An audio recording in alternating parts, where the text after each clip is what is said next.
बच्चों, पाठ तुलसीदास लक्ष्मण परशुराम संवाद का पद्यांश संख्या 5। इस पद्यांश में लक्ष्मण अपने व्यंग्यपूर्ण वचनों से, अपनी व्यंग्य भरी बातों से परशुराम को लगातार उत्तेजित और क्रोधित कर रहे हैं। उन्हें भड़काने वाली बातें कर रहे हैं और विश्वामित्र उनसे शांत होने का यहाँ अनुरोध कर रहे हैं। तुम तो कालु हाक जनु लावा, बार बार मोही लागी बोलावा। पहले देखें इस पंक्ति के शब्दार्थ।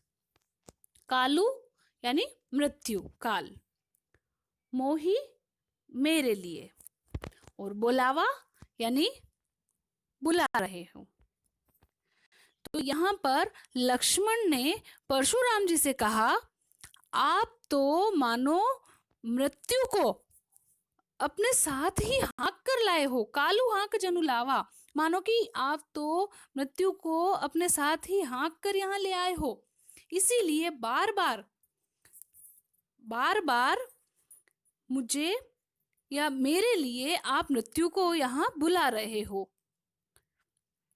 सुनत लखन के बचन कठोरा, परसु सुधारी धरेउ कर गोरा।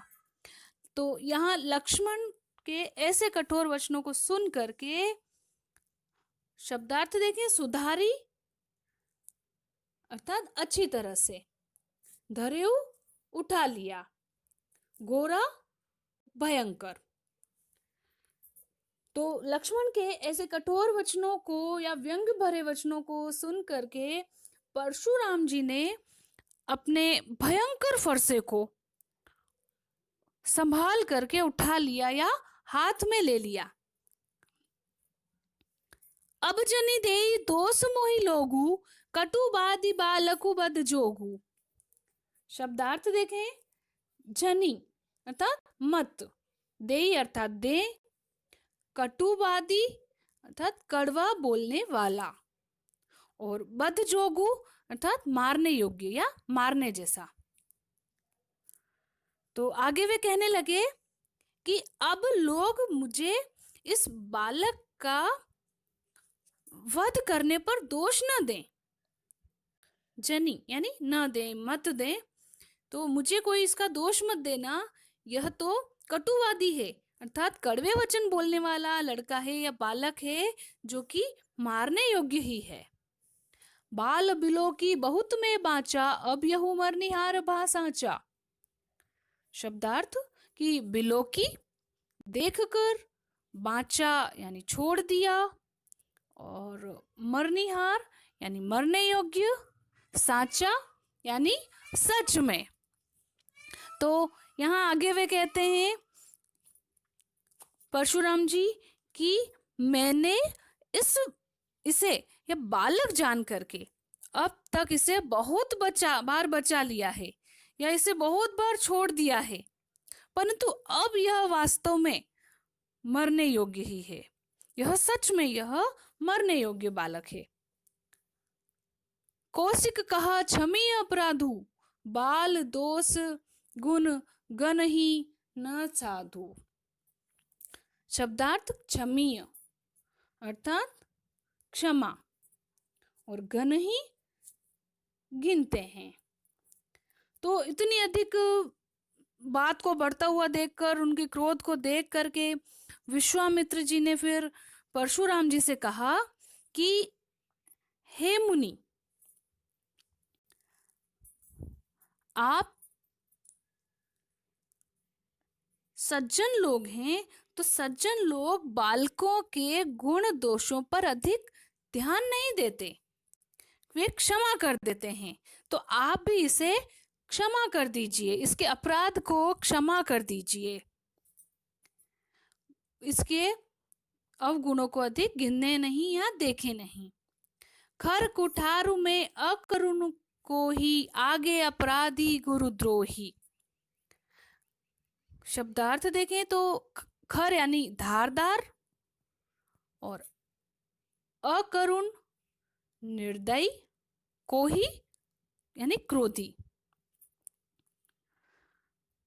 इस पर आगे परशुराम जी ने कहा कि मेरे हाथ में यह धारदार खर यानी धारदार कुठार यानी फरसा है, यह बहुत ही तीखा फरसा है और मैं बहुत ही अकरुण, जिसके हृदय में करुणा न हो तो मैं बहुत ही अकरुण हूँ, मैं बहुत ही निर्दयी हूँ और कोई भी हूँ, अर्थात क्रोधी भी हूँ, अधिक गुस्सा करने वाला हूँ।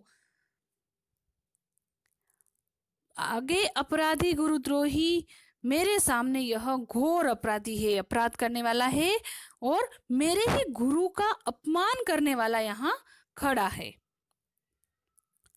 उत्तर देत छोड़ऊ बिनु मारे केवल कौशिक सील तुम्हारे।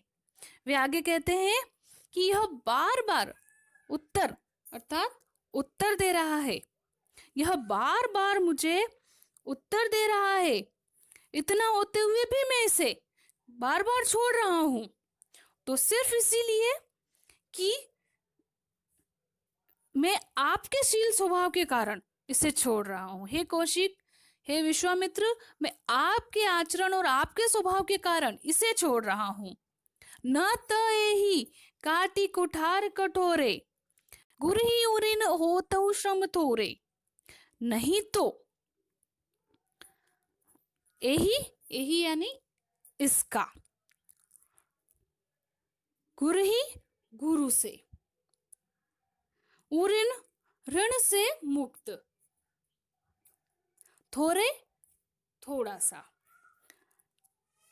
तो वे कह रहे हैं कि नहीं तो अब तक तो मैं इस मेरे कठोर फरसे से काट करके इसे, यानी कि परशुराम जी लक्ष्मण के लिए कह रहे हैं कि मैं नहीं तो अब तक तो इसे अपने कठोर फरसे से काट ही देता और थोड़े से ही परिश्रम से अपने गुरु के ऋण से मुक्त हो जाता। गाधी सुनो कह हृदय हंसी मुनि ही हरि हरि सूज। शब्दार्थ गाधी सुनो अर्थात गाधी के पुत्र जो कि है विश्वामित्र, यानी विश्वामित्र के लिए गाधी सुनु शब्द का प्रयोग हुआ है क्योंकि वे गाधी के पुत्र थे। हरि अरे अर्थात हरा ही हरा, सूज अर्थात दिखाई दे रहा है। तो वे यहाँ उसकी बातों को सुन करके विश्वामित्र मन ही मन हंसे और सोचने लगे कि मुनि परशुराम को अब भी हरा ही हरा सूझ रहा है। विश्वामित्र जी यहाँ मन में सोचने लगे कि मुनि परशुराम को यानी कि सब कुछ अच्छा ही अच्छा दिखाई दे रहा है, सब कुछ अच्छा समझ रहे हैं वह। यह तो इन राम लक्ष्मण को भी उन साधारण लोगों जैसा समझ रहे हैं या किसी साधारण क्षत्रिय के समान ही समझ रहे हैं, जिनको इन्होंने सहज ही उन क्षत्रियों को मार गिराया था, उसी तरह से इन्हें भी साधारण सा व्यक्ति समझ रहे हैं। इनको तो पता ही नहीं कि ये कौन है। अयमय खांड न ऊख मय अजहु न बूझ अबूझ।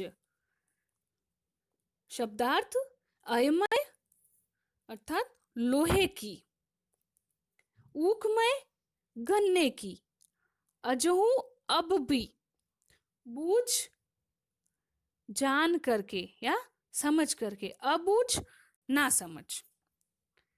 तो अंत में ये कह रहे हैं कि यह राजकुमार जो दोनों हैं यह तो गन्ने के रस से बनी हुई शक्कर नहीं है, खांड नहीं है अर्थात शक्कर। तो खांड का अर्थ है शक्कर। तो यहाँ पर वे कह रहे हैं कि ये जो राजकुमार इनके सामने खड़ा है यह गन्ने के रस से बनी हुई खांड न होकर यह तो लोहे की खांड है, अर्थात यह कमजोर नहीं है, यह तो लोहे के समान बहुत ही मजबूत है। इनसे तो पार पाना असंभव ही है, इनसे पार नहीं पाया जा सकता।